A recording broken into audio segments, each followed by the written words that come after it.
संघटनेच्या वतीनं राजभाऊ यांना जाहीर पाठिंबा दिलेला आहे। आम्ही त्यांचं मनपूर्वक स्वागत करतो।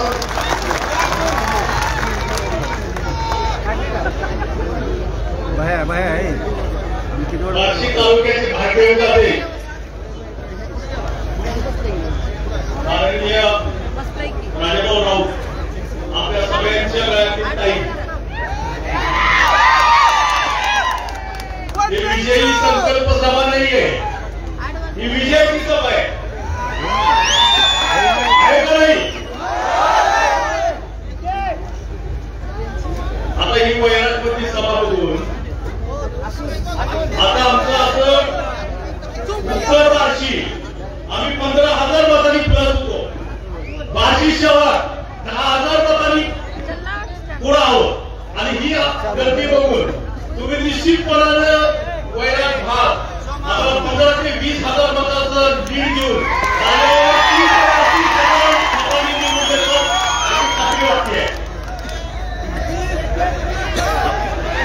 या सभेच्या निमित्ताने उपस्थित सर्व स्वाभिमानी मंडळी, उपस्थित स्वाभिमानी वैराग भागातील जनता,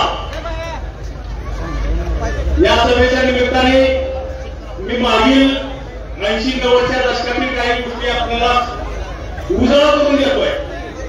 गेल्या 30 वर्ष बार्शी तालुक्यावर ज्यांनी सत्ता गाजवली त्यांचा इतिहास बघा आणि गेल्या 5 वर्षामध्ये राजभाऊंनी बार्शी तालुक्यामध्ये केलेलं काम त्याची तुलना करणं गरजेचं आहे। आपल्याला फक्त विकासावर घ्यायचे आहे। आता विरोधक म्हणतात की गुंडगिरी दादागिरी आहे, त्यांना दुसरं बोलायला कुठला मुद्दा नाही, पण गुंडगिरी दादागिरी बार्शी तालुक्यातून हद्दपार करायचं काम राजभाऊ राऊतांनी केलेलं आहे।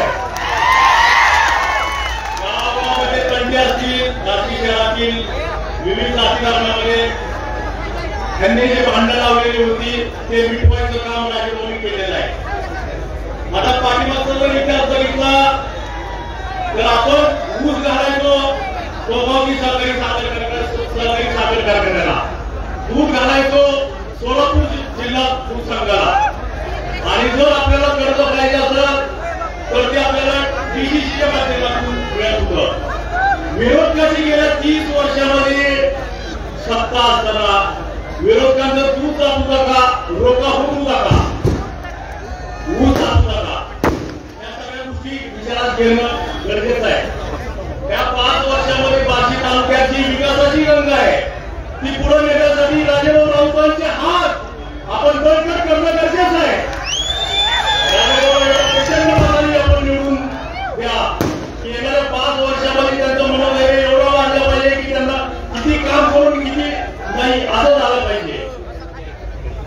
या निमित्ताने मी आपलं आवाहन करतो की ही लढाई अतिशय महत्वाची आहे।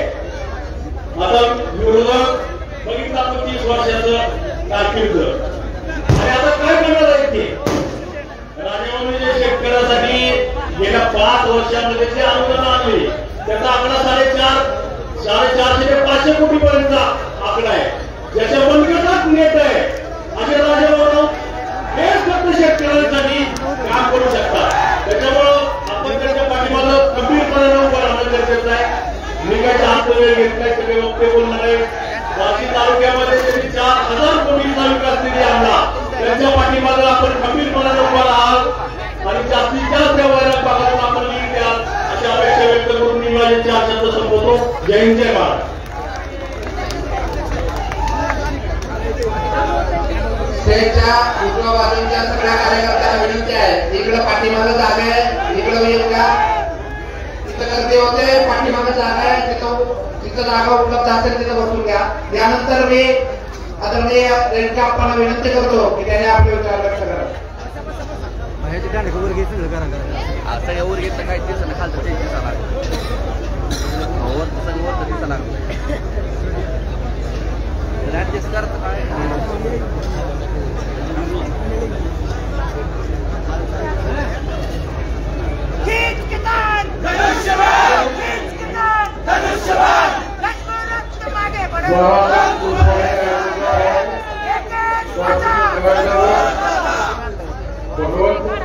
आणि या वैराग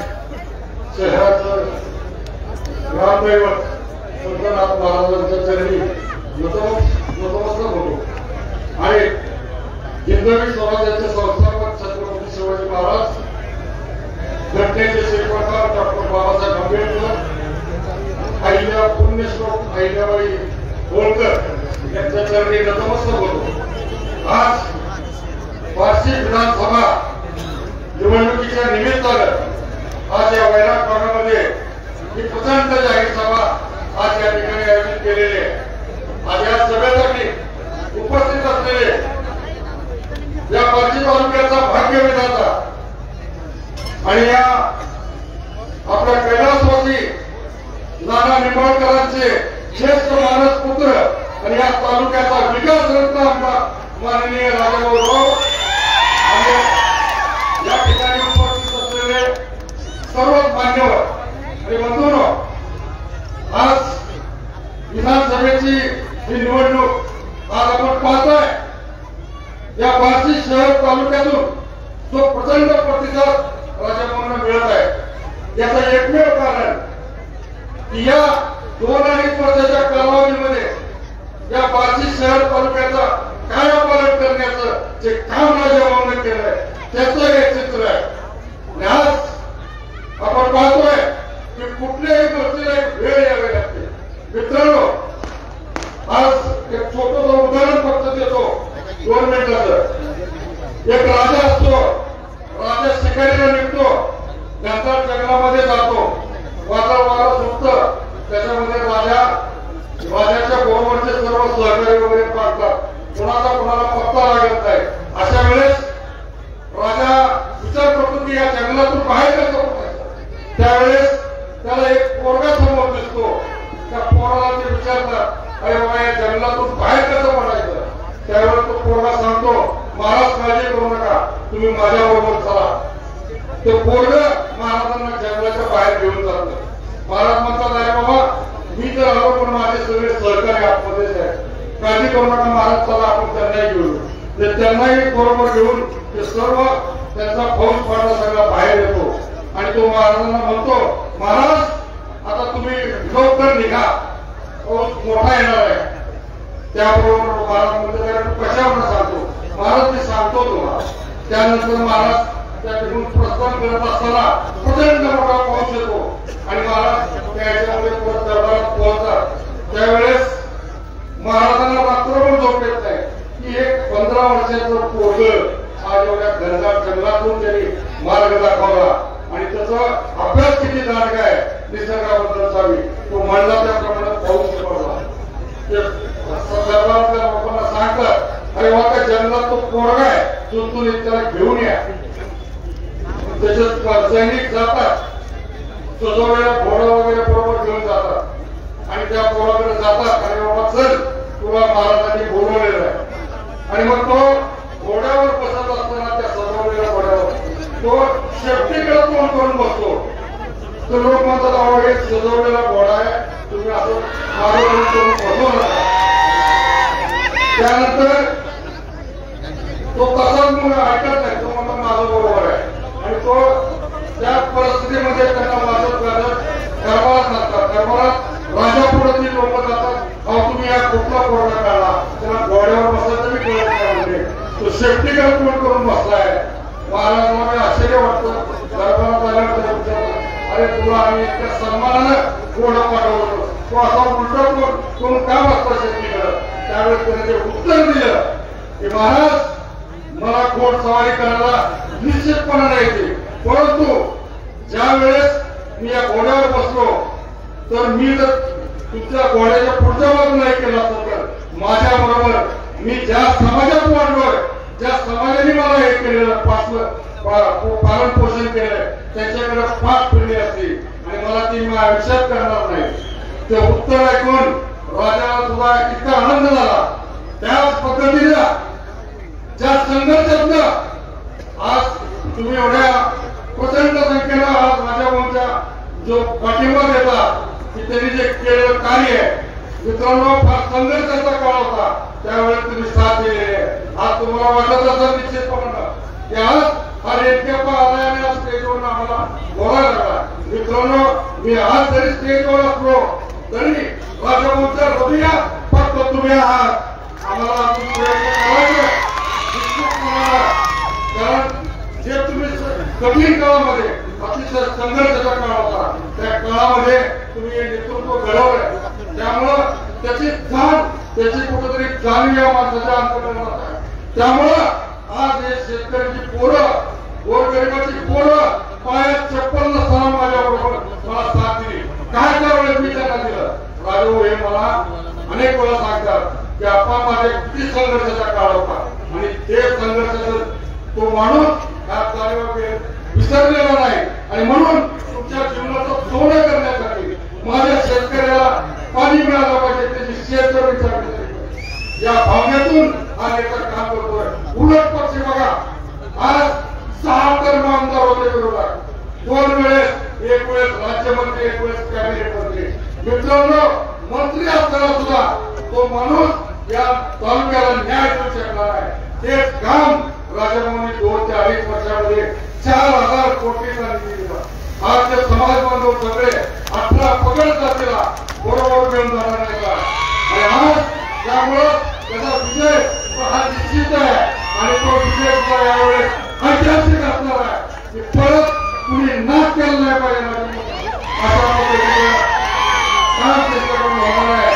आणि निश्चितपणाने आज मी पाहतो की लिंगायत समाज आमचा, मी लिंगायत आहे, आपला समोरचा उमेदवार लिंगायत आहे, पण आज लिंगायत समाज हा कुणाच्या दावणीला बांधलेला नाही.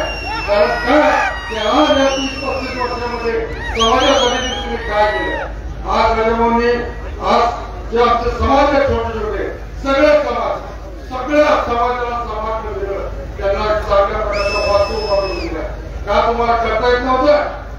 अरे तुम्ही सांगता की मुक्ता सिंचन योजना आम्ही मंजूर केली. अरे केली, पण तुम्ही कधी केली? 96 ला मंजूर केली. अरे 2 तप होऊन गेले, पण ते पाणी आलं नाही. ते काम राजभवनी केलं. आज 75% काम पूर्ण होणार आहे. वार्षिक सिंचनचं भांडवल करतात, वार्षिक सिंचन मंजूर कधी झाली त्याला सुद्धा किती जणांचे हात होते, किती जणांचा संघर्ष होता. ते मंजूर झाल्यावर किती वर्षांनी पाणी आलं.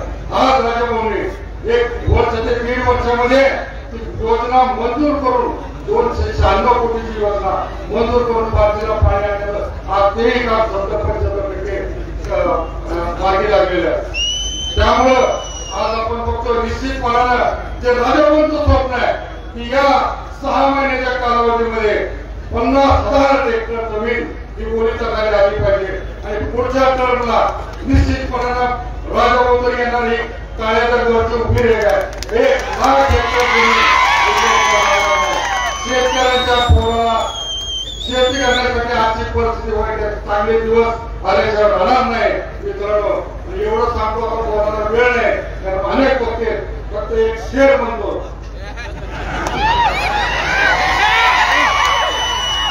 मुश्किलों से भाग जाना आसान होता है, मुश्किलों से भाग जाना आसान होता है. हर पल जिंदगी में इम्तिहान होता है. डरने वालों को कुछ नहीं मिलता, लड़ने वालों को कदमों में जहान होती है. स्वप्न साकार झाल्याशिवाय राहणार नाही. आणि अख्ख्या महाराष्ट्रात या पारसी तालुक्याचा विकास करायचा असेल तर त्या राजभवन सरकार करावं लागेल. आणि ते बघायला निश्चितपणाने महाराष्ट्रातून लोक येतील एवढं त्या निमित्तानं सांगतो. आणि येत्या 20 तारखेला आपलं 1 नंबरच्या मशीनवर 3 नंबरचं बटन आपलं धनुष्यबाण आहे. आणि हे श्रीराम परमरामचंद्राचं धनुष्यबाण आहे. याचा विरोध केल्याशिवाय राहणार नाही निश्चित आहे. आणि एवढं सांगतो आणि तुम्ही प्रचंड मताधिक्याने त्यांना विजयी कराल अशी अपेक्षा व्यक्त करतो. आणि मित्रांनो, फक्त 4-5 दिवस राहिले. 2 आता रात्रंदिवस आपल्यासाठी पायात गिरवून फिरतोय. त्याच्यासाठी हे 5 दिवस महत्वाचे. रात्रीचा दिवस करा, पण मेहनत करायला कमी करू नका. प्रत्येक आपल्या गावातून वार्डातून मताधिक्य देण्याचं काम तुम्ही निश्चितपणाने करतात अशी अपेक्षा व्यक्त करतो. आणि जाता जाता एकच सांगतो की विरोधकांचा खाते एकच चाललंय, बाकी सगळं बरं आहे, फक्त तेव्हा वैराग बदला. अरे वैराग म्हणण्याचं एक काय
सार्वत्रिक निवडणूक आज आपण सर्वजण राजभवनच्या प्रचारात सभेसाठी जमलेलो आहोत.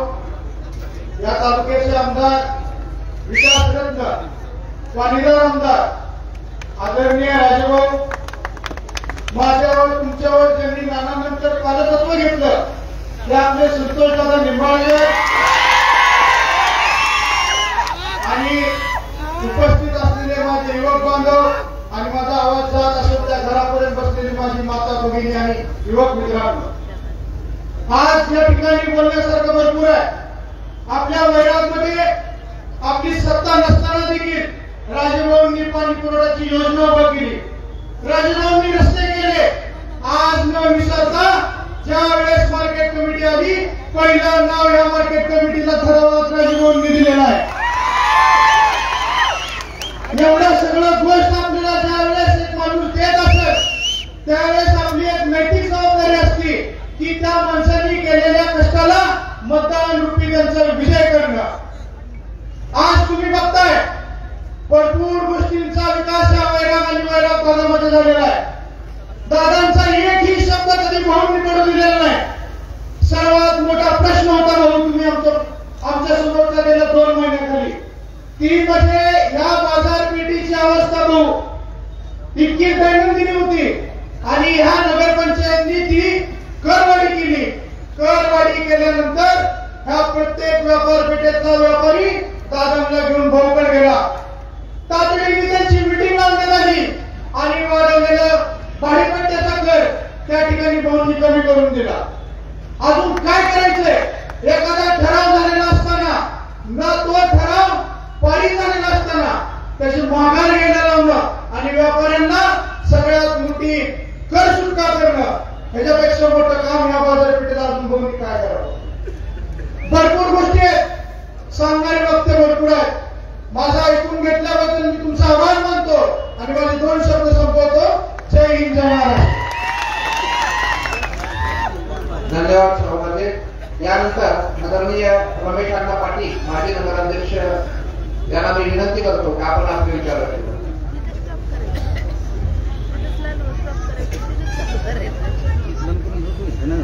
सूर्य कैलासवासी चंद्रकांत नाना निंबाळकर यांच्या स्मृतीला सर्वप्रथम अभिवादन करतो आणि या प्रचारासाठी सभेसाठी आपले उमेदवार आपले नेते आदरणीय राजभाऊ राऊत, भाऊसाहेब आंबेडकर, घरागावाचे नेते संतोषदादा, आपले व्यासपीठ बोलत आहे. सगळ्यांची नावं घेत नाही, सन्माननीय व्यासपीठ आणि या विक्रमी अशा सभेला उपस्थित असलेले सर्व वैरागकर आणि राजभाऊ प्रेम करणाऱ्या माझ्या मतदार बंधू.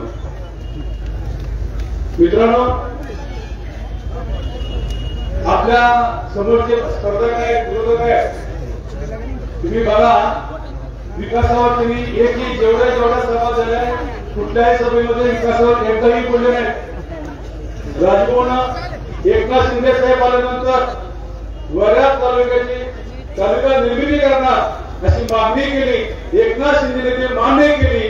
ते मान्य केल्यानंतर त्यांना परत आठवण झाली आणि तुमच्या उद्धव ठाकरेच्या सभेमध्ये त्यावेळेस आपले विरोधक म्हणले त्यांनी जी की मी निवडून आल्यावर जी कामं करणार आहेत त्यातली प्रमुखाने जी काय काम आहेत त्यात एक काम त्यांनी सांगितलं ते म्हणले मी वाडा भागाचा तालुका निर्मिती करणार।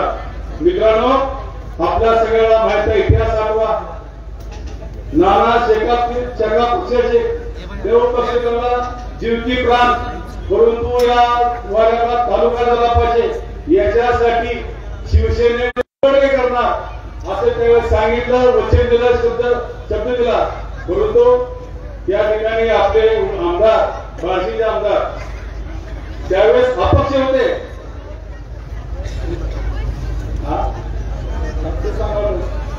अपक्ष आमदार होते आणि शिवसेनेला सहयोगी सदस्य स्वीकारून त्या पक्षामध्ये गेले सत्तेत गेले त्यांनी फक्त नानाचं स्वप्न वाड्या तालुका होऊ द्यायचं नाही हे सगळं पाप त्या स्वप्नला केलं आपण लक्षात ठेवायचं तुम्ही इतिहास बघा नानाही पण सत्य आहे दादा काय फॅक्ट आहे आणि तुम्ही आज म्हणता मी तालुका निर्मिती करणार दुसरी गोष्ट मी बार्शीला उत्साह सिंचन आणणार आजोबाई या ठिकाणी राजभवन ऑलरेडी 700 कोटी मंजूर केले 350 कोटीची रुपयाच्या वर्कआउट दिली त्याच्या खऱ्या सत्तेने त्या ठिकाणी उद्ध्वस्त केला कारखाना भगवतीचा संतनाथ कारखाना त्यांनीच बंद पडला डीसीसी बँकेचे निवड त्यांनीच काढलं आर्यन कारखाना त्याचा स्वतःचा होता तो पहिल्या वर्षीच बंद केला शेतकऱ्यांच्या उसाचे पैसे त्यांनी उडवले आणि शेतकऱ्यांच्या उसाचे पैसे वसूल करून द्यायचं काम मात्र आपल्या राजभवनाने केलं करता आला नाही तुम्ही आता मात्र विकास करा किती विरोधाभास आहे मित्रांनो मी पहिले दिवस आठवा आपल्या लोकांना प्रचंड दहशत होती आपापसात बोलायला सुद्धा परवानगी नव्हती कोण पाठीमागे जर बोललं तर काम जाऊन सांगते काही कसं वाटायचं इतकी बिकट आपल्या तालुक्याची परिस्थिती होती आणि ह्या दहशतीचा बिघोड करण्यासाठी राजूभाऊ त्यांचा राजकारणाचा जन्म झाला आणि बाजू पलटली आता ते म्हणतात की या तालुक्याची दहशत सापडली असेल तर गुलवेरी सापडली असेल तर मोकळा श्वास घ्यायचा असेल तर आम्हाला निवडून द्या काय मला जे पुढे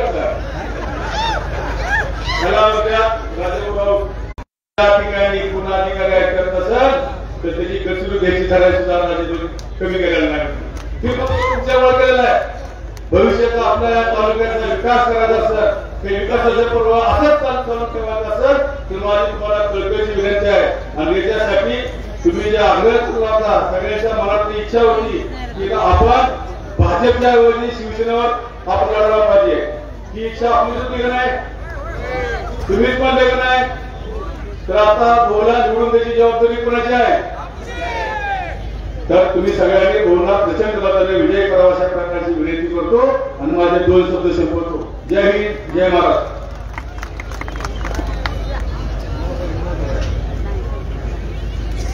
धन्यवाद नाना यानंतर मी विनंती करतो की अनुभव पाक्से यांनी आपले विचार व्यक्त करावे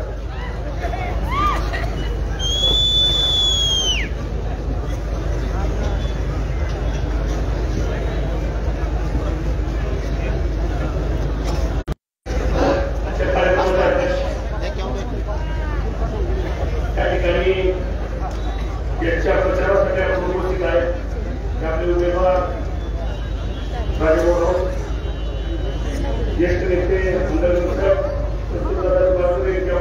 पाटील स्टेजवरचे सर्वच मान्यवर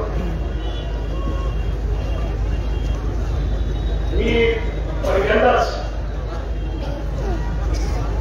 राजभवनच्या स्टेजवर या ठिकाणी भाषण करण्यासाठी उभा आहे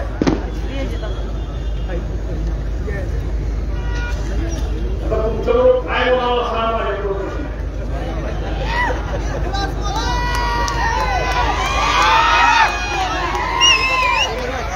गेली 25-30 वर्ष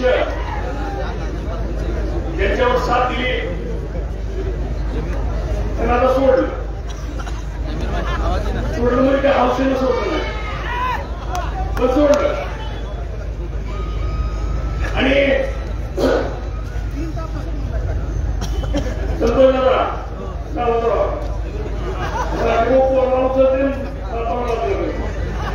माझं पिढी तुमचं कसं होतं.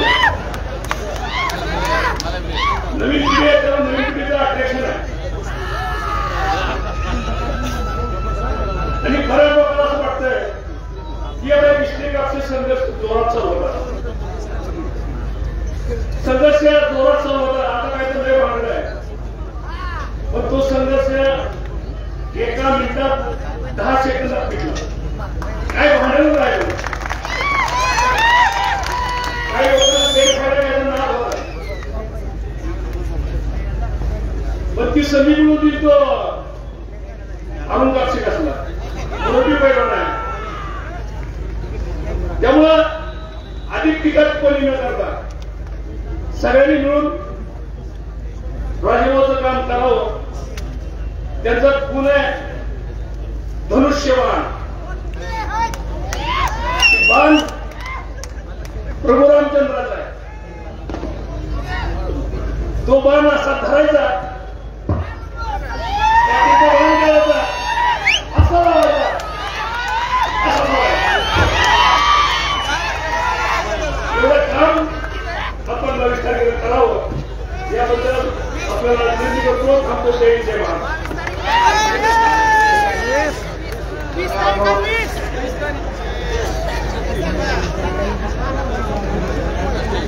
यानंतर युवा नेते स्वप्नील दुसरे यांना विनंती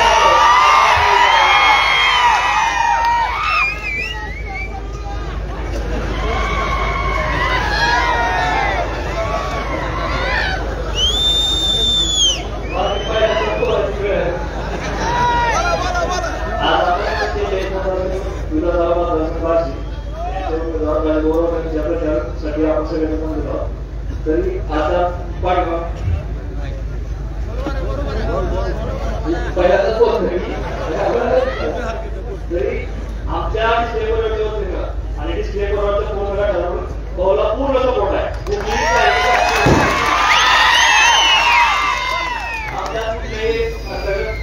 काही नाही सगळ्यांनी डिस्प्लेवरच्या पूर्ण भाऊला सपोर्ट केला आणि भाऊला काय होतो की आमच्या गावातून आमच्या भावातून भाऊला लीड जाणार म्हणजे जाणार.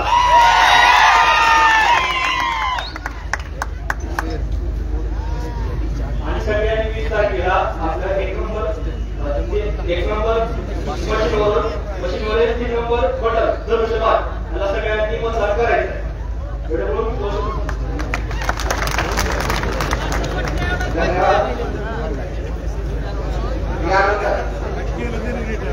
यानंतर आपण त्यांच्या भाषणाच्या आकृतीला वाट पाहणार आणि त्यांनी या निवडणुकीमध्ये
या पद्धतीनं भाऊनी सांगितलेला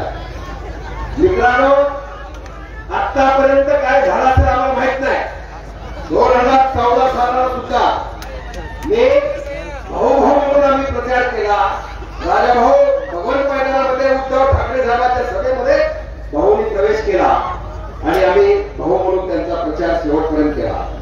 2016 साली बार्शीमध्ये माझ्या मुस्लिम बांधवांना मला आठवण करून द्यायची आहे. बार्शी आणि वैरागमध्ये सुद्धा मुस्लिम बांधवांचा मान सन्मान राखण्याचं काम राजेंद्र राऊत यांनी केलेलं आहे. त्यावेळेला आसिफ आणि कळमोली यांना नगराध्यक्ष म्हणून बार्शीचा सर्वात एक नंबरचा स्थान माझ्या मुस्लिम बांधवाला राजेंद्र राऊत यांनी धनुष्यबाणाच्या याच्यावरती दिलेला आहे. हे विसरता कामा नये, कारण या बार्शी शहर तालुक्याचा सर्वांगीण विकास करण्याचं काम या ठिकाणी राजेंद्र राऊत यांनी केलेलं आहे. मी या ठिकाणी जे हे विकास रत्न आहे आणि विरोधक हा भकास रत्न आहे, त्याला दुसरी नाहीच आहे. मित्रांनो, या ठिकाणी समोर पाहतोय आपण वैरागचं सर्व नुकसान करण्याला कारणीभूत हा दिलीप चोपाल आहे. मी पहिल्यापासून सांगतोय की वैराग भागामध्ये या माणसाला फिरू सुद्धा दिला नाही पाहिजे. भोगावती कारखाना, साखर कारखाना याने मोडलीमा आणि चौकुड्याच्या नागामध्ये एवढं बोलावं लागतं. अनुभव मला असलेला अनुभव त्याच्या खंडाखंडावर काम करत होते, परंतु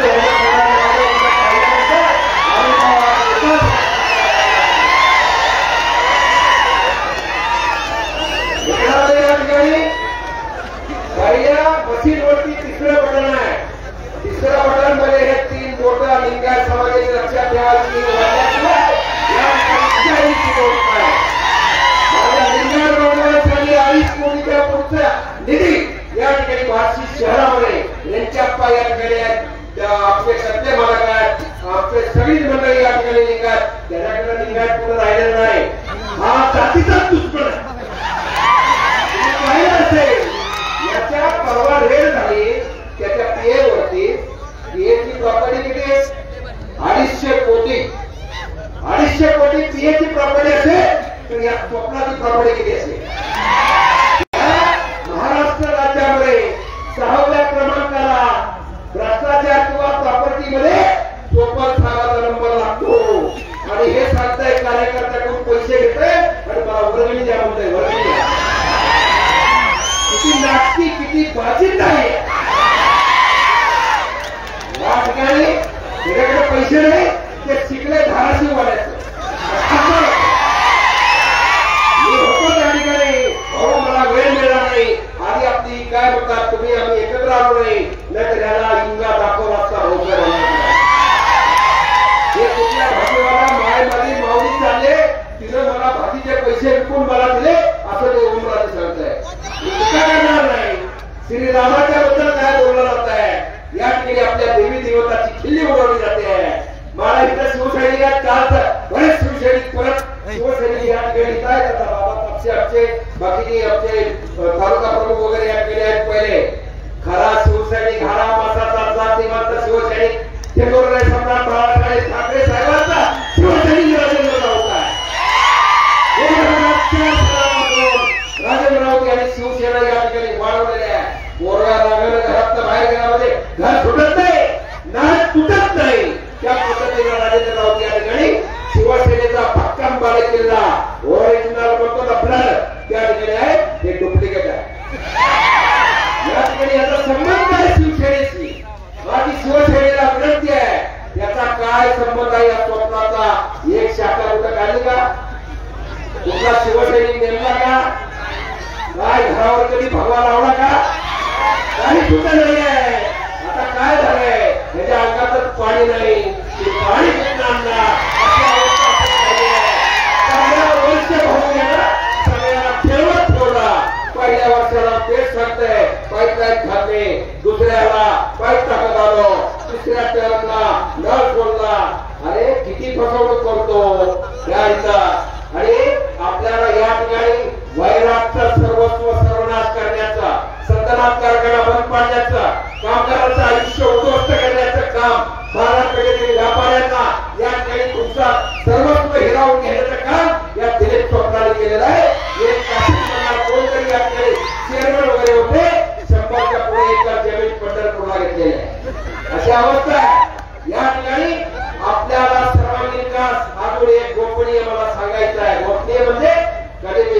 बनला नाही.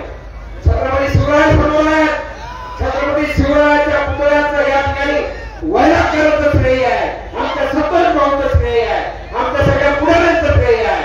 या ठिकाणी आचार्यपणे छत्रपतींचा पुतळा बसवला गेला. त्या ठिकाणी सगळे गुन्हा दाखल झाला, लाठीचार्ज झाला, लोक पांगापांग झाले. आम्ही त्या ठिकाणी आलो, दीपक भाई आलो, आम्ही रात्रभर शिवप्रेमी सगळे थांबलो. त्या ठिकाणी पुतळा काढण्यासाठी गाड्या बाहेरून आणल्या गेल्या, सगळे एसआरपी कॅम्प बोलवला गेला. पंढरपूरचा, परभणीचा, लातूरचा पुतळा काढला गेला होता, परंतु हा पुतळा काढला गेला नाही. फक्त भाऊसाहेबांचा त्याला कारणीभूत नाही आहे, अंतर्गत राजेभाऊ भाऊच कारणीभूत आहे.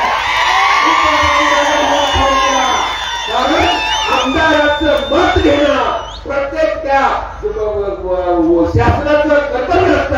त्याप्रमाणे राजाभाऊने कलेक्टरला, एसपीला आणि वरती काय फोन करायचे केले आणि त्या ठिकाणी आम्ही लाईव्ह टाकलं आणि एसआरपीच्या गाड्या आपला पुतळा न करता निघून गेला. त्याच्या माग खंबीरपणे राजाभाऊ राऊत होते. कधी आम्ही नाव घेतलं नसेल, परंतु छत्रपती संभाजीराजे यायच्या आधी संतोष दादा या ठिकाणी त्याच्यावरचा जो पडदा आपण लावला होता, लॉयल ऑर्डर होणे म्हणून, तो काढला. हे मी आमच्या आमदार साहेबांनी सांगितल्यानंतर छत्रपती शिवरायाचं दर्शन या ठिकाणी वैराग करायला झाले. मित्रांनो, या ठिकाणी वैरागचा तालुका निर्मिती हे राजेंद्र राऊत यांच्या हातानेच होणार आहे. साखर कारखाना संचालक या ठिकाणी राजेंद्र राऊत या ठिकाणी एमआयडीसी आणणार आहे. ते विकास रत्न आहे आणि जोडीला आम्ही विनंती केलेली आहे, रामगिरी शुगर सुद्धा आपल्या बाजूला आहे. बाकी सावरगावला चेअरमन आपण होता, प्रायव्हेट कारखाना आहे, तो सुद्धा साखर कारखाना आपल्याला काढायचा आहे. यापुढे राजाभाऊच्या पाठीशी त्यांच्या बरोबरीनं खंबीरपणे भाऊसाहेब आपल्याला उभा राहणार आहे. मी आता भाऊला सांगितलं मी काय उभा राहणार नाही, मला तुझं बसवायचं ते तुम्ही येऊन बसवायचं. माझी इच्छा शक्ती आहे, बसवून लागणार आहे. मुख्यमंत्र्यांनी काय शक्य द्यायचे ते दिलेले आहे. फक्त काय डेप्युटी सीएम तुमचे आहे, अजितदादा सुद्धा आपलेच आहे. त्यामुळे मला भविष्यामध्ये काय करायचं ते करतो. परंतु आम्ही दोघं एकत्र आल्यानंतर जो संचार तुमच्या अंगामध्ये होतो, शिवसैनिकाचा हा काम केल्याचा कोरोनाच्या काळामध्ये कोण बाहेर होता, कधी सोपन बाहेर आला होता का, कुठल्या गावाला गेला का, आधी तर त्याला भावताईला ते मास्क कधी काढलाच नाही, बंगल्याच्या बाहेर आलाच नाही. आमच्या राजाभाऊ राऊत यांनी ऑक्सिजन मिळत नव्हता, रेमडेसिवीर इंजेक्शन मिळत नव्हता, अन्नदान सुद्धा आम्ही त्या ठिकाणी चालू होता. 7.5 क्विंटल तांदळाचा भात शिजत होता, तो शिवसेनेचा. माता बहिणीच्या आत्महत्या कुणी थांबवल्या? शिवसेनेनं, धनुष्यबाणानं थांबवल्या. या ठिकाणी 25,000 मोर्चा आपण काढला. माझ्या मायावडीला समोर आहे, हे सगळं ताकद शिवसेनेमध्ये आहे आणि हा शिवसेनेचा तालुका आहे. आणि त्यामुळं अनेक शिवसैनिक या ठिकाणी आपल्याला परतीच्या वाटेवरती दिसतात. आपल्याला विकासाच्या नावाने ह्याला काय बोलता येत नाही. बाकीचं काय बोलायचं म्हणलं तर पिकेशिवाय काय बोलत नाही. काल ज्या वेळेला त्यांच्या पीए वरती रेड झाली, पीए वर रेड झाल्यानंतर नाव कोणाचं घेत आहे?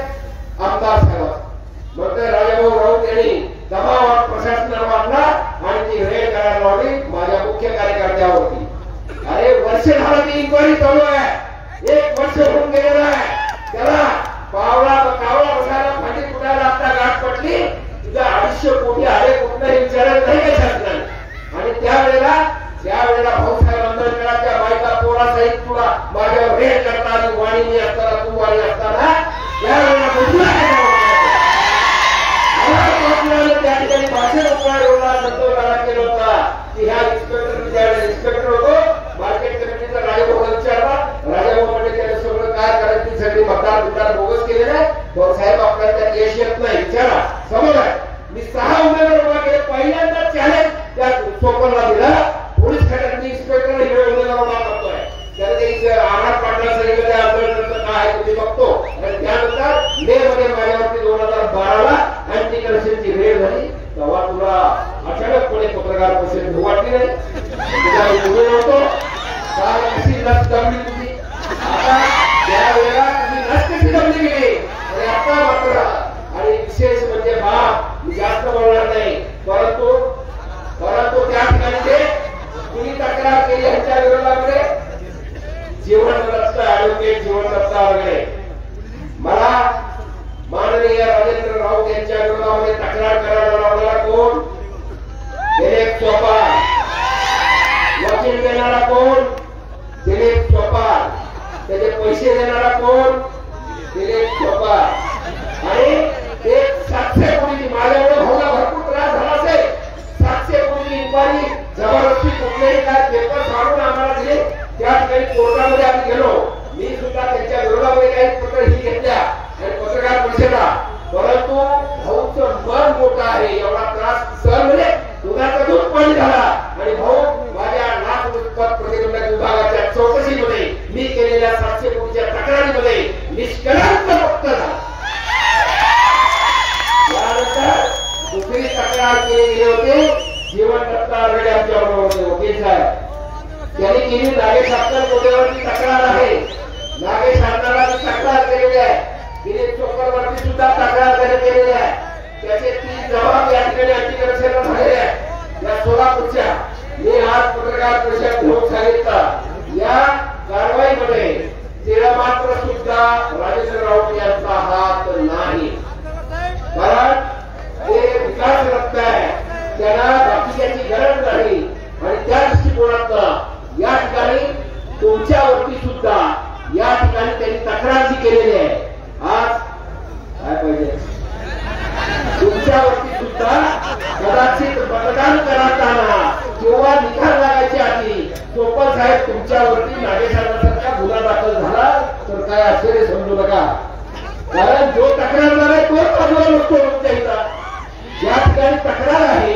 जो तक्रार करतोय तो तुम्ही मांडीला मांडी लावून जर पत्रकार परिषद घेत असाल आणि आरोप फक्त केवळ मतदारांना भ्रमित करण्यासाठी याच्या पायाखालची वाळून ठरलेली आहे.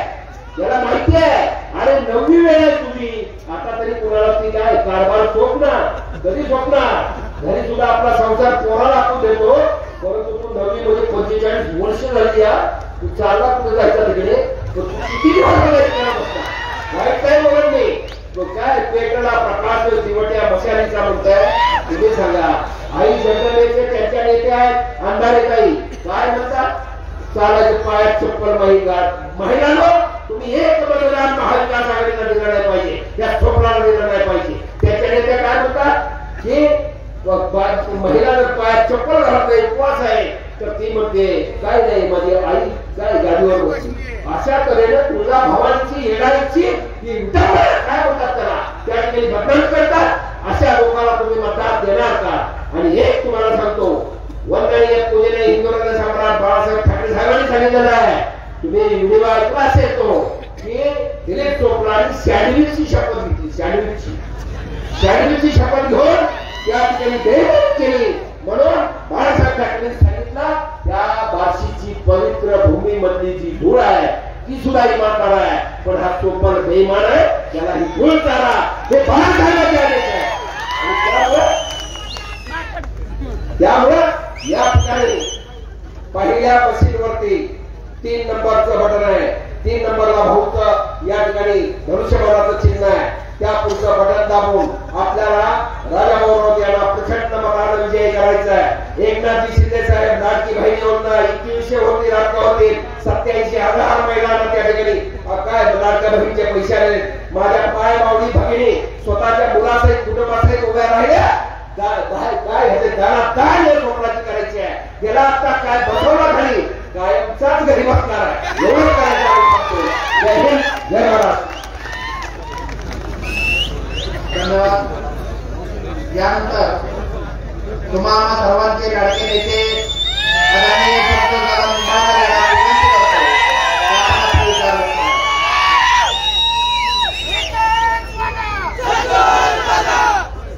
राजेभाऊ राऊत तुम आगे बढ़ो. आदरणीय राजू आंदरकर साहेब अरुण अली काका रेड्डी अप्पा रमेश अण्णा केशवबाबू हे दोन्ही सर्व नेते मंडळी वैराग आणि वैराग भागातून आलेले सर्व ज्येष्ठ आणि तरुण बांधव आज विधानसभेच्या निवडणुकीसाठी आपले नेते उभं आहेत आणि त्यांची चिन्ह धनुष्यबाण आहे. वास्तविक पाहता ही निवडणूक तुमच्या आमच्या वैराग आणि वैराग भागासाठी फार महत्वाची आणि आपल्या पुढील पिढीतील भविष्याची ही निवडणूक आहे. कारण मुख्यमंत्री एकनाथ शिंदे साहेब आले असताना त्या ठिकाणी आपण सभेला हजर होता. या वैराग आणि वैराग भागामधून नानांनी पहिल्यांदा शेतकरी कामगार पक्षाचं काम केलं. आज आपल्याला रमेश अण्णांनी सांगितलं, रमेश अण्णा तुम्ही त्यावेळेस त्यांच्या पार्टीत होते. वैराग तालुका न करू द्यायचं पाप या माणसाने केलं. नानांनी शेतकरी कामगार पक्ष सोडून दिला आणि वैराग तालुक्यासाठी आपण प्रवेश केला. परंतु ह्या सर्व गोष्टी तिथं आपण सांगितल्या. आज वैराग तालुक्याचा प्रश्न त्या दिवशी राजभवनी मुख्यमंत्री साहेबांना सांगितला.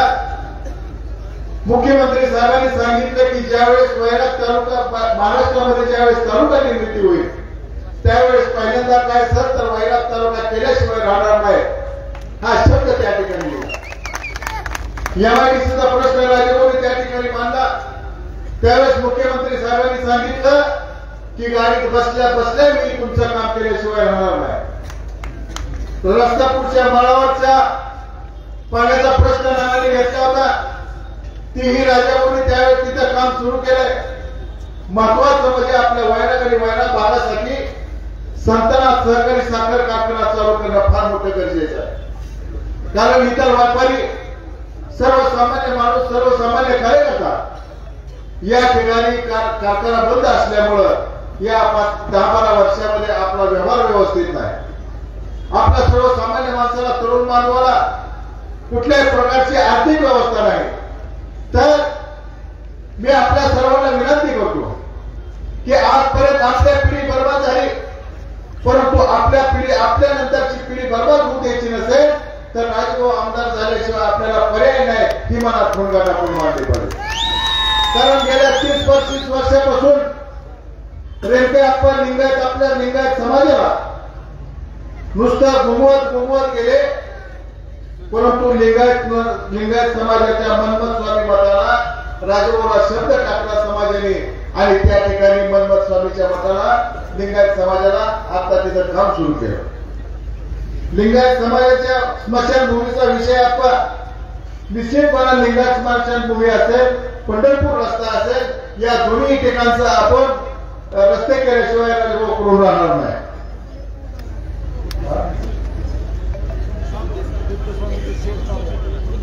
बुद्ध स्वामीचाही शेअर चालू आहे आणि आपल्या अनुभव पप्पू बुद्धविहारलाही राजभवनी त्या ठिकाणी 35 लाख रुपये दिले. मला सांगा, सर्व समाजाला समोरून येणारा माणूस, सर्वसामान्य माणसासाठी आपलं आयुष्य वेचणारा माणूस, या माणसाला आपण निवडून द्यायचं नाही तर निवडून कोणाला द्यायचं. मी आपल्याला सर्वांना हात जोडून विनंती करतो, मी आपल्या सगळ्यांसमोर नतमस्तक होतो. कारण वैराग आणि वैराग भागातून जितका नीट द्यायचा की परत तरफ या विरोधाकडे केली नाही पाहिजे इतक्या नीट द्यायची जबाबदारी आपल्याला. कारण राजाभाऊ ही तुमच्या प्रेमापोटी मारलेली माणसं आहेत. निवडणूक ही कार्यकर्त्यांनी मतदारांनी हातात घेतलेली आहे. जेव्हापासून आचारसंहिता लागली भाऊ तेव्हापासून हा प्रत्येक कार्यकर्त्यांनी प्रत्येक मतदार हे तुमच्यासाठी जीवाचं रान करून आणि रक्ताचं पाणी करून पडतंय. ह्याची जाण तुम्हाला आहे, प्रत्येकाचा आशीर्वाद तुम्हाला आहे, प्रत्येकाची सहकार्य तुम्हाला आहे, प्रत्येकाचा आशीर्वाद तुम्हाला निश्चितपणे लागणार नाही. परंतु एक शब्द आम्ही तुम्हाला देतो की आम्ही तुमच्यासाठी नानांसारखं प्रेम केलंय, तुम्ही आमच्यावर नानांसारखं प्रेम करता. आम्ही तुम्हाला नानांच्या रूपात या ठिकाणी आपण बघतो. त्याच्यामुळे या भागातून आम्ही मतदान तुम्हाला देणार म्हणजे नाना उभा राहायचं असं समजून आम्ही प्रत्येक जण काम करतोय. ही आम्हाला लक्षात ठेवा. कारण तालुका निर्मितीचा प्रश्न तुम्ही निश्चितपणाने मिटवणार आहे, कारखान्याचा प्रश्न तुम्ही निश्चितपणाने मिटवणार आहे, एमआयडीसीचा प्रश्न निश्चितपणाने मिटवणार आहे. या वैराग आणि वैराग भागात कल्याण केल्याशिवाय आपण राहायचं नाही हा शब्द मी आम्हाला देतो आणि आपल्या सर्वांना एक माझी हात जोडून विनंती बोलायचे बराच वेळ झालेला आहे. आंधळकर साहेब भरपूर वेळ बोलले. आंधळकर साहेब भरपूर ओके झाला कार्यक्रम, त्याच्यामुळे काय अडचण नाही. मला सांगा की आपण या स्टेजवर बसल्यावर आंधळकर साहेब असतील, गणेश अण्णा असतील, अरुण भाऊ असतील, रेड्डी अप्पा असतील, या सगळ्यांनी ठिकाणचा कारभार बघितला. त्या कारभाराला कंटाळून या ठिकाणी आले. राजभाऊचं नेतृत्व मान्य केलं. सर्वसामान्य माणसाला, सगळ्या समाजाला, सर्वांना समजून देणारा म्हणजे आपला नेता आहे. या नेत्याची मान निश्चितपणे राजभाऊ तुम्हाला राजभाऊला शब्द देऊ का सगळ्याच्या वतीनं? जरा मोठ्यानं वरून सांगा.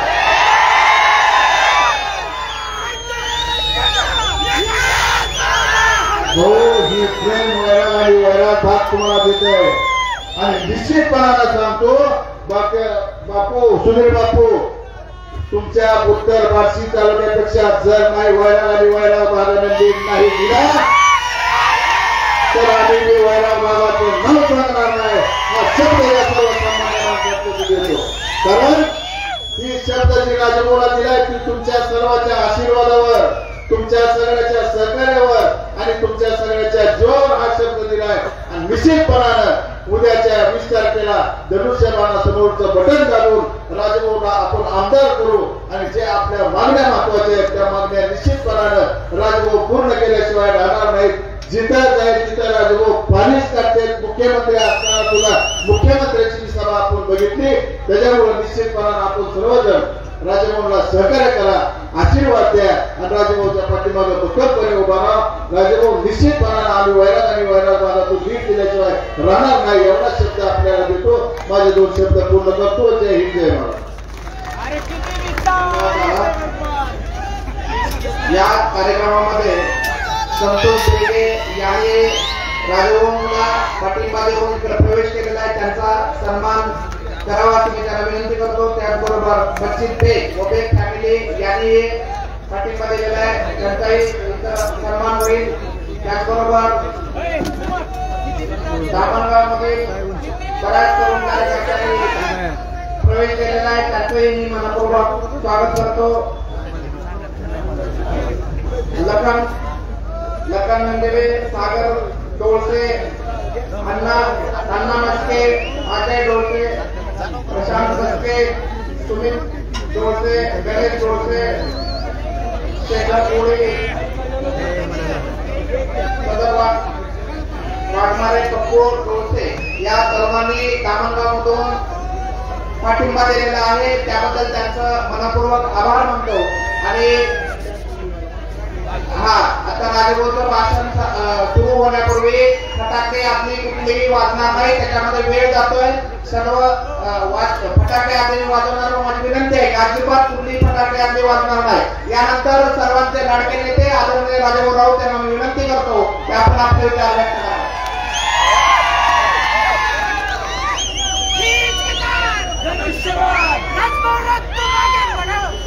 सर्व या सभेमध्ये आता एक मेसेज आलेला आहे की आदरणीय नाना राऊत आणि आपल्या महिला सुनीता जाधव या महिला राजभाऊच्या प्रचारार्थ सुभाषनगर भागामधून आपली पदयात्रा काढत होत्या. प्रचार फेरी होती. त्या प्रचार फेरीमध्ये तिकडच्या कार्यकर्त्यांनी दगडफेक केलेली आहे. आपल्या काही महिलांची डोकी फुटलेली आहे. आपल्याला व्हिडिओवरती, आपल्या सोशल मीडियावरती, सगळ्या सोशल मीडियावरती आपल्याला पाहायला मिळेल. आणि मग ठरवा कुणाची दादागिरी आहे आणि कोण कशा खोड्या करताय हे आपल्याला सगळं स्पष्ट चित्र झालेलं आहे.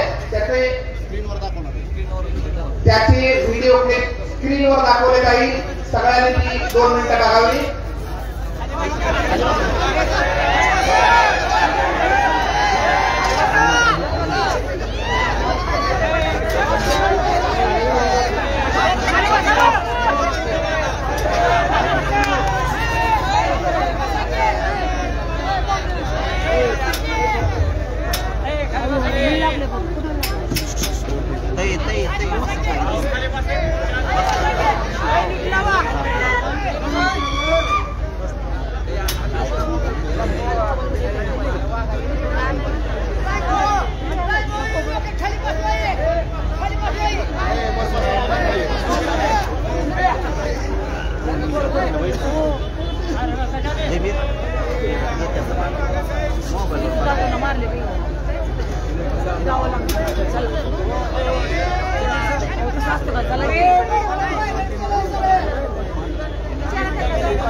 आम्ही जाऊ का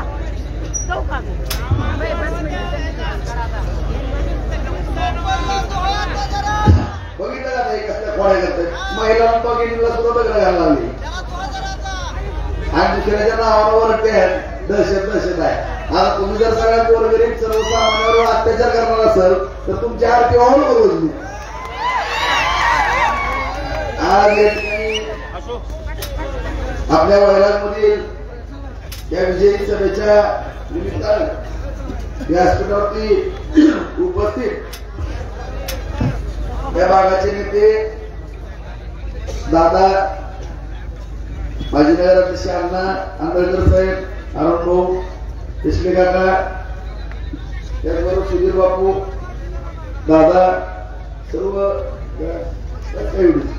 दिलीप शेठ आणि सगळी आप्पा वगैरे सगळी पदाधिकारी, समोर बसलेली सगळी वडीलधारी मंडळी, तरुण मित्र बांधव, आज या ठिकाणी आज 16 तारीख आहे.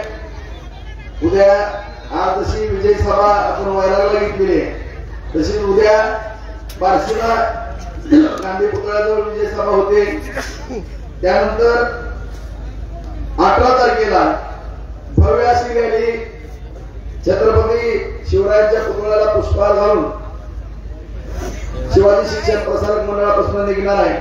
तर सुरुवातीलाच मी विनंती करतो आपण सगळ्यांनी या उद्याच्या सभेला आणि रॅलीला पण उपस्थित राहावी माझी सगळ्यांना नम्रतेची विनंती आहे बांधव. कारण आज आपण गेली 2 महिने झालं सातत्यानं प्रचार करत असताना आता उद्या माझं एक शेवटचं गाव राहिलंय यावली. हे गाव झाल्यानंतर माझा 100% या बार्शी तालुक्यातला दौरा पूर्ण होतो.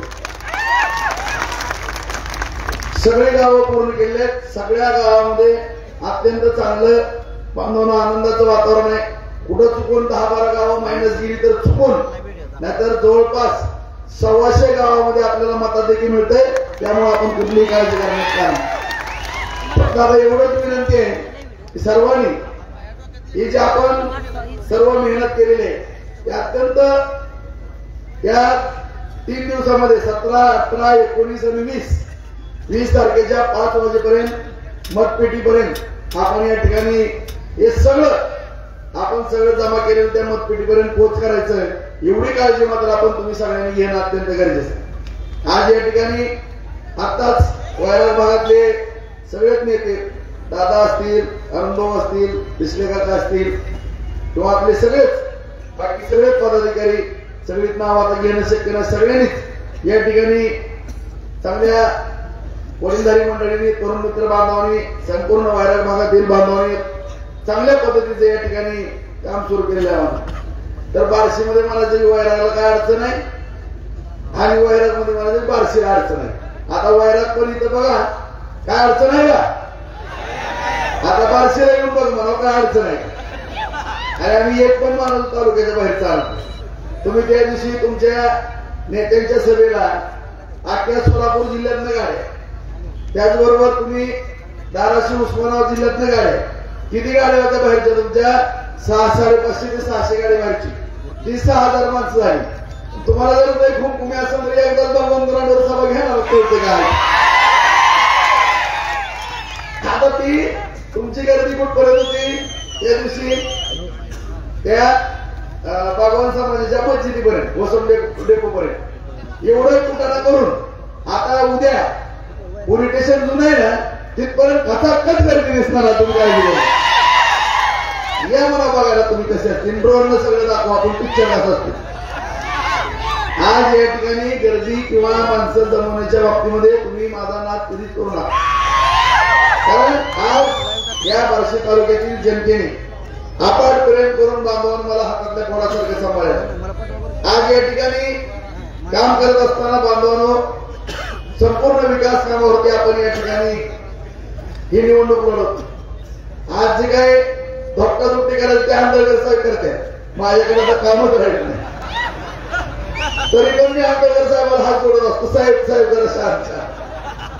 काय होतं साहेब, आपण काय बोललो की दहचामा करतात. आता काय यांची गुंडगिरी थांबवण्याकरता आपण प्रयत्न केले तर मला दहशतवाद केला म्हणून आणि त्यांच्या आणखी उद्योग अशा पद्धतीने चालू आहे. परंतु आपण बांधवांनो या ठिकाणी आपला बार्शी तालुका आणि वैराग हा अत्यंत भरपूर गेलेलो आणि या ठिकाणी आपण चांगल्या पद्धतीनं काम करायचं.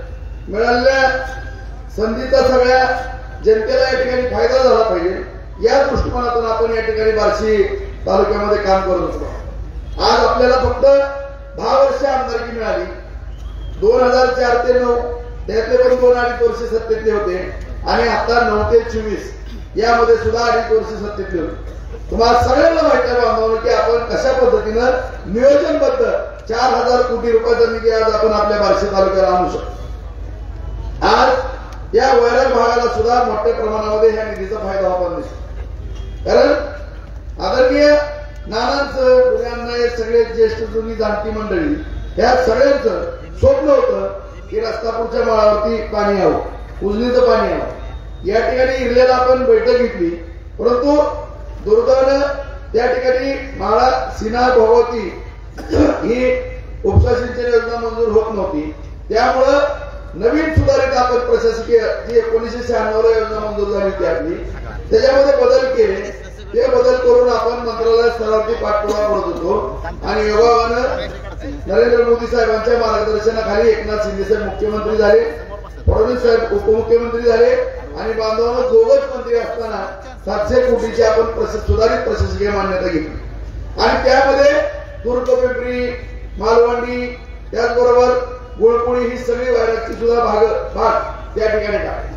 त्याचबरोबर ढाळे पिंपळगावच्या धरणांतर्गत त्या ठिकाणी उंडेगाव वगैरे सगळा जो परिसर आहे लांब इरल्यापर्यंतचा त्या ठिकाणी कशा पद्धतीने उजनीचं पाणी आणायचं ते त्या ठिकाणी आणण्याचा प्रयत्न केला. त्याचं कामही चालू आहे.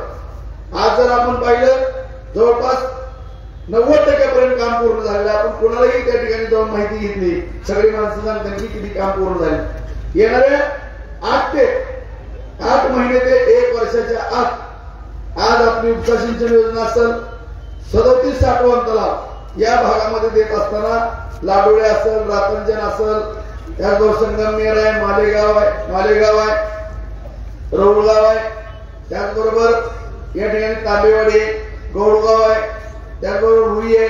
या सगळ्या गावांना आपण साठवण तलाव मोठ्या प्रमाणामध्ये भविष्यकाळामध्ये आणखीन आपण साठवण तलाव देणार. त्याचबरोबर नागझरी आणि भोगावती या दोन्ही नद्यांवरती 18 बंधारे त्या ठिकाणी किटीवर करण्याचं काम केलेलं आहे. आज या सगळ्या ह्याच्यातनं बोरवाडा हे जर आपण सगळं पाहिलं तर मी जबाबदारीने तुम्हाला या ठिकाणी बोलतो की येणाऱ्या 8 महिने ते 1 वर्षाच्या आत 50,000 एकर जमीन आपल्या तालुक्यातली बागायतदाराला 50,000 एकर. मग हे काय करत होते महाशय इतक्या वर्षी सांगा बरं तुम्ही. आता त्यांची 9वी निवडणूक आहे. 6 वेळेस ते आमदार होते, 2दा मंत्री होते. त्यामध्ये यांनी काय केलं परंतु ह्यांना कामाची कुठलीही चिंता नव्हती. फक्त विरोधकांवरती टीका करणं, गावागावात भांडणं लावणं, गावांचं नुकसान करणं आणि स्वतः मजेमध्ये मस्त मध्ये या ठिकाणी आयुष करत राहणं ह्याच्यापेक्षा यांच्याकडे कुठलं काम नव्हतं. परंतु आज उपसा सिंचन योजनेच्या माध्यमातून या ठिकाणी एवढ्या मोठ्या प्रमाणामध्ये आपण काम करत असताना आज या ठिकाणी काय शेतकऱ्याची मागणी असते एखाद्या लोकप्रतिनिधीकडनं, माझं शेत भिजलं पाहिजे, माझ्या शेताला पाणी मिळालं पाहिजे, माझं उत्पन्न वाढलं पाहिजे. ह्याच्यापेक्षा शेतकऱ्याची दुसरी भावना काय, माझ्या शेती मालाला चांगला भाव मिळाला पाहिजे. आणि या दृष्टिकोनातून आज शेतकरी बांधव सर्वांकडे पाहत असताना आज बांधवांनो या शेतीच्या पाण्याच्या बाबतीमध्ये आपण चांगल्या पद्धतीने काम केलं. दुसरा मुद्दा, आज मी राजकारणामध्ये गुंडगिरी संपवण्याकरता आलो होतो परंतु तुम्ही सगळ्यांनी मला आमदार केल्यानंतर माझ्यावरती जबाबदारी पडली की या ठिकाणी शेतकऱ्याच्या शेतीला जसं पाणी द्यायचं त्याच पद्धतीने माझ्या तरुणांच्या हाताला काम द्यायचं. तुम्ही गाताच्या वाड्याला जाऊन बघा. 4 ते 9 या कालखंडामध्ये नारायण राणे साहेब उद्योग मंत्री झाले.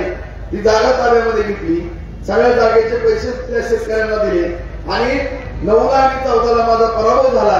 त्या ठिकाणी मुरमाचा खडा सुद्धा पडला. परंतु 19 ते 24 या कालखंडामध्ये तिथे रस्ते, गटारी, दिवाबत्ती सगळी कामं पूर्ण केली. 2-5 युनिटचे ट्रान्सफॉर्मरचं सबस्टेशन त्या ठिकाणी केलं. त्याचबरोबर नगरपालिकेचं जवळपास 25 लाख लिटर पाणी देण्याचा निर्णय घेतला. तर माझ्या नावानं बदनामी चालू केली की शहरात नागरिकांना पाणी मिळत नाही, MIDCला पाणी द्या. परंतु थोडं पाण्याची अडचण तर सातत्याने कुठं पण असते मागून. परंतु या ठिकाणी उद्योग उभारले पाहिजे, तरुणांच्या हाताला काम मिळालं पाहिजे. या दृष्टिकोनातून आपण MIDCला पाणी दिलं आणि त्या ठिकाणी पाणी देत असताना आता जाऊन जर आपण पाहिलं तर त्या ठिकाणी सगळे उद्योग, त्या ठिकाणी कारखानदारी या ठिकाणी उभारावं लागले. त्या ठिकाणी कमीत कमी 4,000 ते 5,000 तरुणांना रोजगार त्या ठिकाणी मिळणार आहे. कारण त्या ठिकाणी 12,000 ते 15,000 तरुणांना रोजगार मिळू शकत होता. परंतु अडचण अशी झाली, 600 एकरची MIDC प्रस्तावित होती. परंतु काही शेतकरी बांधवांनी उर्वरित 135 एकर जमीन ताब्यात घेतल्यानंतर मला सांगितलं की भाऊ आता आम्ही आमच्या जमिनी देऊ इच्छित नाही, त्यामुळं आता जमिनीचं भूसंपादन करू नका, आमचा विरोध आहे. त्या ठिकाणी शेतकऱ्यांच्या भावनाचा विचार करून त्या ठिकाणावर आपण दुसरी आणि तिसरी MIDC करण्याचा निर्णय घेतला. त्यामध्ये आपल्या संतनाथ सहकारी साखर कारखाना जो या महाशयाच्या कर्तृत्वाला तो बंद पडला. माझ्या कामगार बांधवांना उपाशी तपाशी मारलं, त्यांच्या पगारी 10 वर्ष दिले नाहीत. बांधवांना काय उपासमार झाले, त्या कितीतरी दिवस झाले त्यांच्या आणखी पगारी काय कुणाला मिळाले नाही. परंतु या ठिकाणी तो कारखाना बंद पाडला, मालक तोड झाली, मालक तोडीचे सुद्धा पैसे त्या ठिकाणी दिलेले नाही. एक्सपेन्शन केलं त्या कारखान्याचं, 30 कोटी रुपये मिळाले. बघा साहेब तुम्ही सांगितल्याप्रमाणे कुठे पैसे गायब झाले ते कळलं. परत कारखाना 2,500 मेट्रिक टनाचा करायचा असा निर्णय घेतला आणि त्या कारखान्याला काहीच केलं नाही, उघड डागडुजी केली, पैसे गायब झाले आणि अशा पद्धतीने तो कारखाना बंद झाला. आणि त्याच कारखान्यावरती आज मी तुम्हाला जबाबदारीने वैरात करायला या ठिकाणी सांगू इच्छितो. मी पाठीमागे सुद्धा 2009च्या वेळेस मी सांगितलं की सरकार येते, सरकार आल्यानंतर बऱ्याच गोष्टी सोप्या होतात. या ठिकाणी MIDC असेल किंवा उद्योग उभारणं सोपं होतं मित्रांनो. त्यावेळेस ऐकलं नाही, थोड्या काय माझ्या पण अडचणी झालेल्या होत्या. मी आर्थिक ह्याच्यात कमी पडलो मित्रांनो आणि त्यामुळे त्या ठिकाणी यांनी भरी मार केला, त्यांच्या सावकारकीचा पैसा बाहेर आला आणि त्या ठिकाणी आपल्याला पराभव पत्करावा लागला. माझी टिंगल टावर यांनी केली, 9ला झालं, 14ला झालं. दुर्दैवानं त्यावेळेस सुद्धा बोललो होतो वैरागच्या गांधी पुतळ्याच्या गांधी चौकामध्ये सांगितलं होतं की सरकार येते, काळजी करू नका, हा कारखाना आपण कशा पण परिस्थितीमध्ये चालू करू. कोणाला खरं वाटलं कोणाला नाही, परंतु या ठिकाणी आज ही जबाबदारी या ठिकाणी बोलू का मला सांगा वैरागकर सगळी मंडळी, घेऊ का जबाबदारी? तुम्ही या ठिकाणी विकास काम करणाऱ्याला निवडून आणणार का नाही? तर मी आज जाहीर करतो तुम्हाला सांग, त्यांच्याकडनं पण उद्या सभा वाटते इकडे बांधून घ्या, कोण कारखाना चालू करणार आहे. मी तुम्हाला शब्द देतो, या 283 एकर जमीन होती, त्यातली 40 एकर जमीन मिरगडे साहेबांकडे प्रशासक आल्यानंतर त्यांनी विकली आणि काही कर्ज त्या ठिकाणी कारखान्याचं भरलं. आता फक्त 10 कोटी रुपयाचं कर्ज आहे, जादाचं कर्ज राहिलेलं नाही. मी आज जबाबदारीने बोलतो ते वाक्याने डायका. त्या ठिकाणी 243 एकर जमीन आहे, त्या कारखान्याला एवढी जमीन लागणार नाही. त्याच्यातली एक 50-60 एकर जमीन कारखान्याला ठेवून 180 एकर जमीन त्या ठिकाणी आणखी कडची चौकन वगैरे करण्याकरता काय लागली 100-125 एकर जमीन, अशी 300 एकर जमीन शेतकऱ्यांची काय आणि कारखान्याची काय, अशी जमीन त्या ठिकाणी MIDCला देऊ, सरकारला देऊ. सरकारकडून 180 एकरचे 100 कोटी रुपये त्या ठिकाणी कारखान्याला देण्याची जबाबदारी माझी असेल.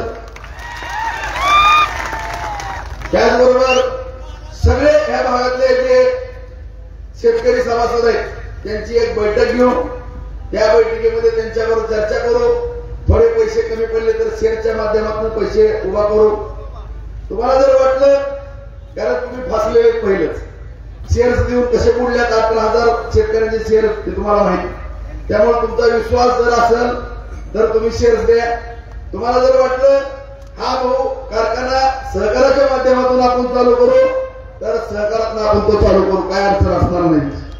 तुम्ही जर म्हणले तुमचे मित्र उद्योगपती, माझे 2-3 मित्रांबरोबर 3 मित्रांबरोबर मी चर्चा केली या ठिकाणी या जनतेच्या खातीर, या शेतकऱ्यांच्या खातीर. कारण मग मी सांगितलं की 1 वर्षानंतर 12 महिने 50,000 एकर जमीन बागायत होणार आहे.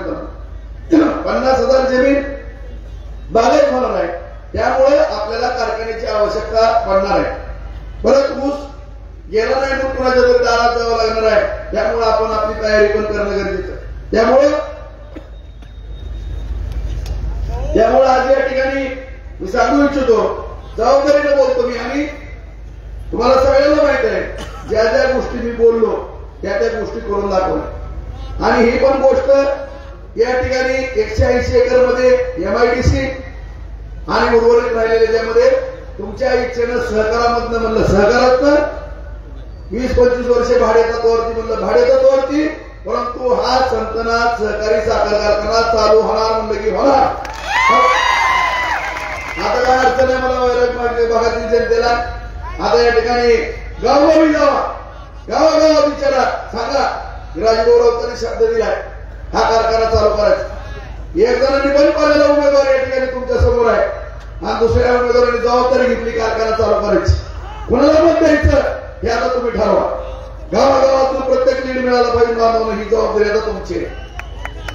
कारण MIDC झाल्यानंतर या MIDC सुद्धा 5-6 या रगाचे कुठं तर आज या ठिकाणी जवळपास 5-6 हजार या ठिकाणच्या तरुणांना सुद्धा रोजगार मिळणार. त्याचबरोबर उपळ्याला सुद्धा आपण त्या ठिकाणी MIDC करतोय बांधवणं. त्या ठिकाणी सुद्धा 4 ते 5 हजार तरुणांना रोजगार उपलब्ध करून देण्याची जबाबदारी माझी. अशा रीतीने 12 ते 15 हजार तरुणांना या ठिकाणी काम देण्याकरता आम्ही कटिबद्ध असे या ठिकाणी जबाबदारीने बोलतो. कारण करून दाखवले. मी काय कुठली बोगस गिरी करत नाही किंवा कुठली बंडल मारत नाही. जाऊन दाताच्या वाडीला चित्र बघा. आज या ठिकाणी ज्या उद्योजकांना मी या ठिकाणी सपोर्ट करतो या तालुक्यामध्ये, तुम्ही बार्शी तालुक्यामध्ये वैरागमध्ये बघा. मग शाहूराजांनी सांगितलं की मार्केट कमिटी आदरणीय नानांचं नाव त्या ठिकाणी बांधवून दिलं आपण.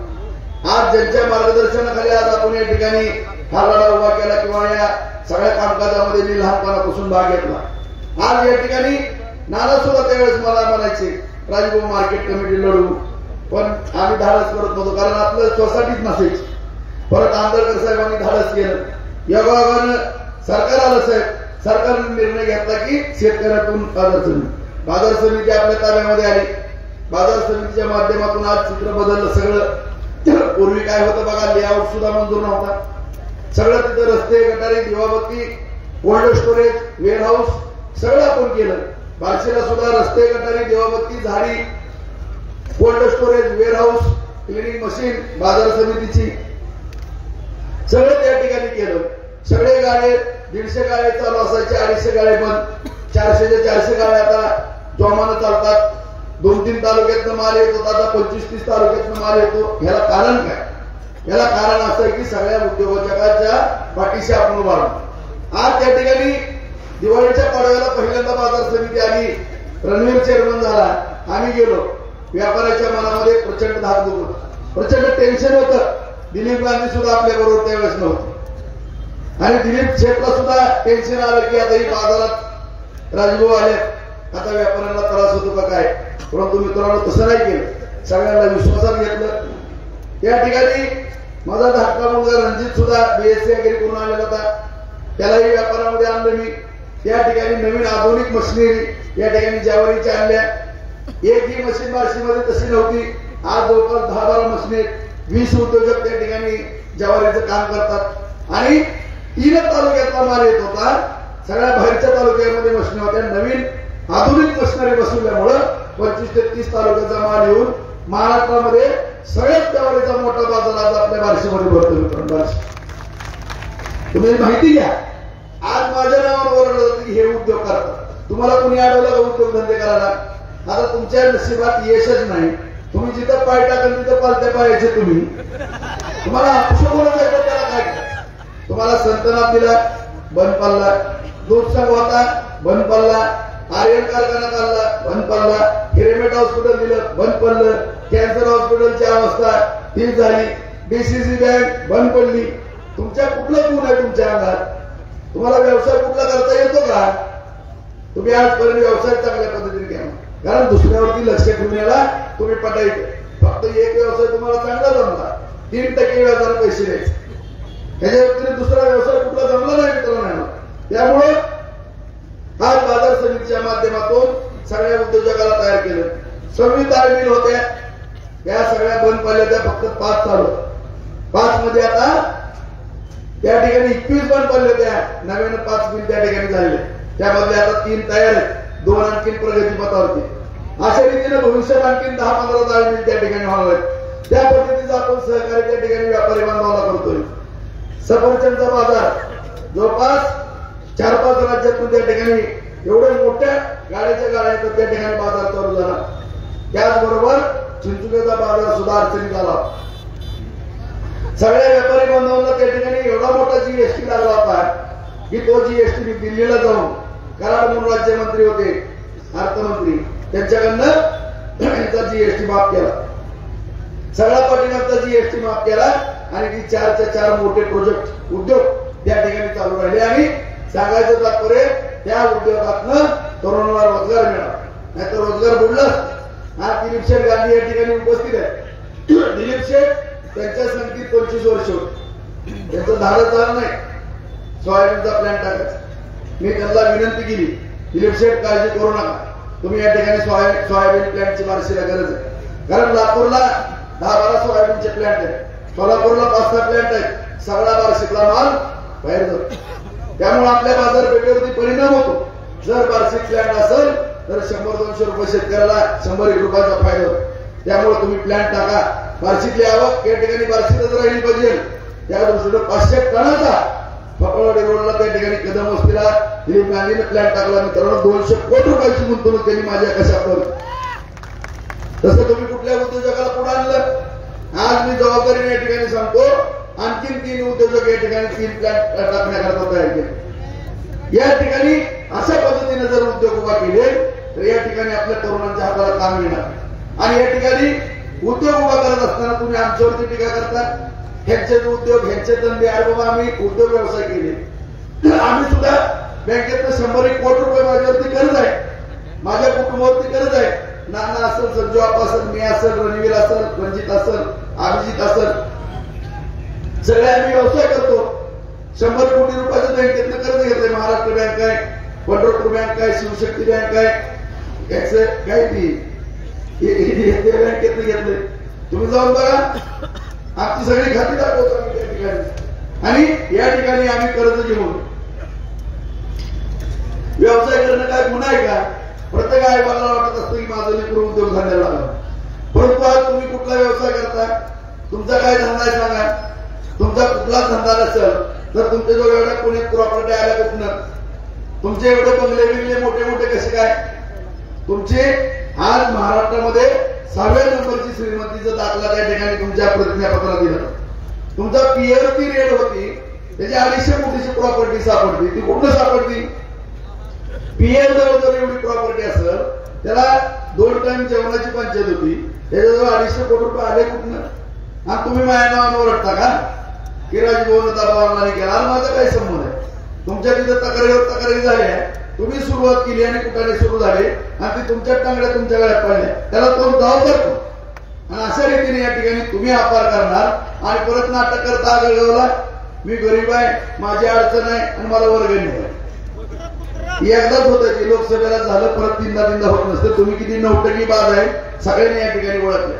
त्यामुळं या ठिकाणी दुसऱ्या उद्योगधंदे करायला लागले की टीका करतात. परंतु मित्रांनो, मी जबाबदारीने बोलतो की कुठल्याही बँकेचा 1 रुपया आम्ही कधी बुडवलेला नाही. कुठल्याही नागरिकांनी या ठिकाणी बसलेलं कुणी म्हणायचं की राजभाऊ राऊतांनी 10,000 रुपये कुणाचे बुडवले, इथनं खाली उतरून मी शेतात दारात जाईन, राजकारण तरी करणार. तशी तुमची तयारी आहे का सांगा तुम्ही. आज 18,000 शेतकऱ्यांचे तुम्ही शेअर्स घेतले, 18 कोटीला तुम्ही सर्वांना बुडवलं. आज या ठिकाणी 30 कोटीची उसाची बिलं तुम्ही बुडवली, 320 कोटी रुपये बँकेचे बुडवले. त्याची एनसीएलटी मध्ये केस चालू आहे. पुण्याच्या जागेमध्ये अपराधपरी केल्या, त्याच्यावरती तुमच्यावरती 400चा गुन्हा दाखल करावा अशा पद्धतीची पोलीस महासंचालकाने शिफारस केली. त्या ठिकाणी तुमच्यावरती गुन्हा होणार आहे. आता तुम्ही उद्या म्हणणार राजभवनात गुन्हा दाखल करायला लावला. अरे तुम्ही कशाला जमिनीत अपराधपरी केला? तुम्ही डीसीसी बँकेमध्ये अपराधपरी केली म्हणून तुमच्यावरती तिथे 404 गुन्हा दाखल होणार आहे. कारण त्या दिवशी 13 वर्षाची लढाई मी सहकार खात्याला, त्याचबरोबर रिझर्व्ह बँकेला, नाबार्डला मी तक्रारी दिल्या आणि त्याचा दखल घेत नाही म्हणून हायकोर्टाचा निर्णय झाला. आणि हायकोर्टाचा निर्णय झाल्यानंतर 78 ची चौकशी झाली, 83 ची झाली, 88 झाली आणि त्या चौकशीमध्ये तुम्हाला सगळ्यांना त्या ठिकाणी दोषी धरलं. 238 कोटीची वसुली काढली, त्यामध्ये तुमच्यावरती 30 कोटीची काढली, व्याजासकट 85 कोटी रुपये होणार आहेत मित्रांनो. आणि अशा रीतीनं तुम्ही केलेल्या चुका, कारण आज या ठिकाणी सगळ्या बसलेल्या माझ्या बांधवाला मी सांगू इच्छितो की तुम्ही सांगा, तुम्हाला 10 लाख रुपयाचं कर्ज घ्यायचं असेल, बँक तुम्हाला 15 ते 20 लाख रुपयाचं मॉर्गेज मागते. त्यांच्या फक्त 1 लाख रुपयाच्या जमिनीवरती, 5 एकर जमिनीवरती त्यांना 82 कोटी रुपये तिसऱ्या दिवशी ट्रान्सफर झाले. हा कुठला चमत्कार आहे? आणि अशा पद्धतीने तुम्ही लुटमार करायची, या भागावर अन्याय करायचा, सगळं वाटोळ्या भागाचं करायचं आणि परत एवढ्या भानगडी करून, एवढी लुटमार करून, कारण बाजार समितीमध्ये लुटमार केली म्हणून तुमच्यावरती 400 गुन्हा दाखल झाला. त्या प्रतिज्ञापत्रामध्ये तुम्ही गुन्ह्याच्या ह्याच्यामध्ये तुम्ही दाखवलेलं आहे. बघा तुम्ही ते प्रतिज्ञापत्र कसं आहे की. आणि अशा रीतीने स्वतः परतफेरी करायची आणि दुसऱ्याकडे बोलून दाखवायचं, स्वतःची दहशतवाद आणि तुम्ही दुसऱ्याच्या माती खापर पाडता. हा कुठला प्रकार? परंतु या सगळ्या गोष्टी आज तुमच्या ओळखलेल्या आहेत. त्यामुळे आज या ठिकाणी माझ्या तमाम जनतेला या ठिकाणी नम्रतेची विनंती करू इच्छितो. काम करणारं कोण आहे, विकास करणारं कोण आहे? आज 4000 कोटी रुपयाचा निधी आज बांधून आपण आणू शकतो. आज हा सोलापूर रस्ता तुम्ही पाहताय, 250 कोटीचा रस्ता आहे. धाराशिव रस्ता, उस्मानाबाद रस्ता जवळपास 200 कोटी रुपयाचा रस्ता आहे. आज लातूर रस्ता 140 कोटीचा रस्ता आहे. तो आज आपल्या जगदंबेला जाणारा रस्ता ते काम चालू झालंय, त्याला सुद्धा 250 कोटी रुपयाचा निधी या ठिकाणी दिला. त्याचबरोबर बार्शी नगरपालिकेला आपण 296 कोटीची पाणी पुरवठा योजना चालू केली. त्या ठिकाणी जवळपास 50-60% काम पूर्ण झालेलं आहे. उजनीच्या डॅम मधलं जॅकवेलचं काम पूर्ण झालेलं आहे, पैप पुरायचं काम चालू झालेलं आहे. आणि मे मध्ये वर्क ऑर्डर दिलेले कालच्या, पुढच्या मेला 4 कोटी लिटर पाणी बार्शीमध्ये रोज येणार आहे मित्रांनो. 4 कोटी लिटर. तुमच्यासारखं मी नाही केलं. पहिल्या वर्षी खडा, दुसऱ्या वर्षी पैप, तिसऱ्या टर्नला मग कोटी, चौथं काय करायचं मला तुम्हालाच कळते. माझ्यासारख्याला टिंगल टावाळी येत नाही, मी कोणाची टिंगल टावाळी करत नाही. आज वैराग भागाला सुद्धा आपण या ठिकाणी जवळपास 38 कोटीची पाणी पुरवठा योजना होती. सत्ता या ठिकाणी माझ्याकडे नव्हती मित्रांनो, तरी सुद्धा मी 15 कोटीचा निधी या ठिकाणी दिला. कधी तुझा भाव केला नाही. आज बार्शी तालुक्यामधल्या काही ग्रामपंचायती माझ्याकडे नसतील, परंतु 107 गावांना जलजीवन मिशनच्या अंतर्गत त्या ठिकाणी पाणी पुरवठ्याची योजना दिली. 150 कोटी रुपयाचा निधी त्या ठिकाणी दिला. आज आपल्या सगळ्याच माहिती आहे, शेतकरी बांधवांना जवळपास सततचा पाऊस, अतिवृष्टी, दुष्काळ, पीक विमा, फळबागाचं अनुदान 470 कोटी रुपये आपण या ठिकाणी आणले. 5 वर्षामध्ये पासबुक बघा तुम्ही, त्याच्या अगोदरची बघा तुम्ही, कशा पद्धतीने त्या ठिकाणी आपण निधी देऊ शकलो. म्हणून या ठिकाणी सगळ्या शेतकऱ्यांना आज आपण मदतीचा हात दिला. त्याच्या अगोदर कधी आले का पैसे? ह्यांच्या वेळेत दुष्काळ नव्हता का? होता. ह्यांच्या टायमात सततचा पाऊस होता का? होता. अतिवृष्टी होती का? होती.